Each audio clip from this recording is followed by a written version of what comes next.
Hey gang, what's going on? Hope everybody's having a good day out there today. Welcome back here to another edition of Intuitive Angling.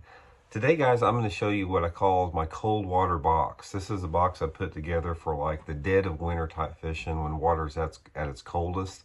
It's actually, to be honest with you guys, it's not the favorite box I have, but I put it together because sometimes it's necessary. So I'm going to go through what I got in here and sort of explain how and when I fish every lure that I have in here. Real quick, just a couple quick reminders here. If you guys haven't seen it, I just wanted to remind you guys of our new Intuitive Angling Baitworks holiday gift box. This thing is just packed full of all tackle that I handpicked myself out of the Baitworks tackle store. It's not like some of those subscription boxes you get that's just got a bunch of crap in it.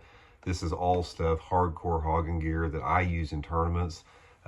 Just a really good deal. And also we got a video link in here that I put together that I describe how to fish every bait that's in there.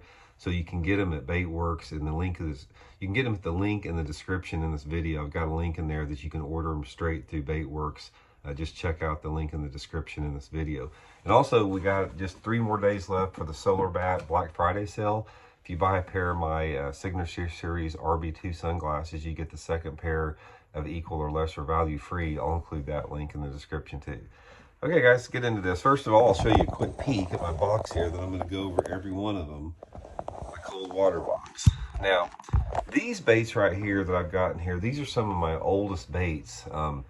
Cold water bass fishing, as far as in the Ozarks area, it's been a staple here for a long time, but I've caught bass on these lures everywhere in the United States I've been. I've done good in Lake Eufaula, Alabama with it. I've done good at West Point Lake, Alabama, Lake Lanier, Georgia, and every place in between there. So I'm going to go through there. First thing we're going to talk about is the old jig and spoon. Now, guys, there's 3 different sizes of jig and spoons. You've got the 3/4 ounce here. You've got the 1/4 ounce next to it. And then I've got a little 1/8 ounce model right here. The 3/4 ounce is the standard workhorse. This is the one I fish, when the fish are in anywhere between 25 to 50 feet of water, when the fish are usually pretty active and aggressive. Water clarity is anywhere between, say, 3 foot on greater than that. It's just the standard jig and spoon that I probably use more than anything. Now, if say for example, if you got a little bit, excuse me, a little bit tougher conditions, not much wind, bright skies, really clear water, sometimes I'll downsize to the 1/4 ounce size, especially if there's no wind out there, if the fish are a little bit tougher. And then on super tough days, guys, and especially if I have a lake that has a lot of spotted bass in it, I'll go down to the little 1/8 ounce size. The little 1/8 ounce size is really good if you've got a lot of spotted bass at school in a lake. Because like here in the Ozarks, we have a lot of spotted bass. Or if you're fishing some of the lakes in Alabama, Lake Martin in Alabama, Smith Lake, all that type of stuff, these little 1/8 ounce jig and spoons are really good. Fishing them in and around the same places that you would the bigger spoons. Also, another color I like, a lot of people don't use, is a white jigging spoon. Guys, a white jigging spoon is really good on cloudy days. If the water is really clear, if you got over 4 foot of visibility and you got clouds or rain, I get a lot more bites on the white than I will the chrome. A lot of people don't use white. Okay, the next one, guys, this is an old school deal here. This is an old man's Georgian shad. Guys, I have caught so many big bass on this thing. I've caught bigger bass on this Georgian shad than I have on anything else in this box. Georgian shad is something I like when the fish are a little bit shallower in the wintertime. One of the best days I've ever had on it was West Point Lake in Georgia. It was December. I found an old road bed and I caught 3 7-pounders on the Georgian shad on that road bed. This bait, you throw it out there, it's got a heavy lead head, a heavy molded head in the bottom of it.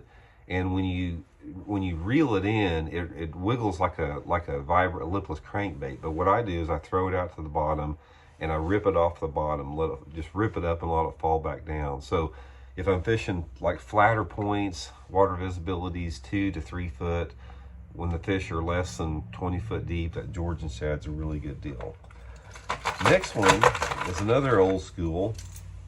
A lot of you guys that are new, you're probably not familiar with this. This is the old man's Georgian shad. Man's little George. I got a couple different kinds of them here. Let me see if I can find the really old looking one. Got them all wadded up here. I got one with the hook on here. But this is the old little George. Guys, the Little George is really good. Again, in any type of vertical situation, if you got a little bit more color in the water, again, I like the Little George if the water visibility is say 2 to 4 foot. Also, with the tail spinner on there, it makes it, you know, a little bit better in the clouds. Falls a little bit slower with the tail spinner, although you can cover a lot of water with it. You can fish it vertical, or you can also cast it and pump it off the bottom. You can cast it, make a long cast, pump it off the bottom. Does not get fished much anymore. Next one is the newest one I've got in here. This is a blade bait. This is called the Mega Bass Diner Response blade bait. Blade baits are really good in the wintertime. Again, it's very similar to like the Georgian shad in the fact that on a blade bait, you can catch them vertical on it, but I prefer to cast a blade bait. So again, most of my wintertime bass fishing is centered around main and secondary points and in ditches and that type of stuff. And a blade bait is really good for that. You can get in those ditches over suspended timber, fish these things vertical. Again, they wiggle and vibrate like a lipless crankbait, or you can cast them and just hump them off the or pump them off the bottom like that, and it resembles a shad, like you can see, really good. And finally, the last thing in my winter box is the old spy bait. Guys, a spy bait is a really good wintertime fish, wintertime bait. A lot of people don't throw. Spy bait, a lot of people have not fished it because it doesn't look very good. I mean, a spy bait looks like a topwater prop lure. And when I first saw it, I said, man, that thing's not going to catch any fish under the water.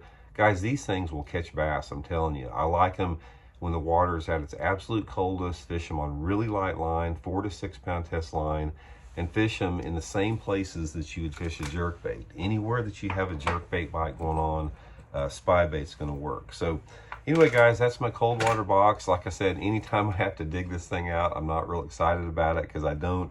These are highly effective techniques, but they're not my favorite techniques to fish. So just wanted to run that by you guys in case you might find some applications for them in your guys' fishing. So appreciate you guys tuning in. Please hit that subscribe button if you haven't, and we'll talk later. See ya.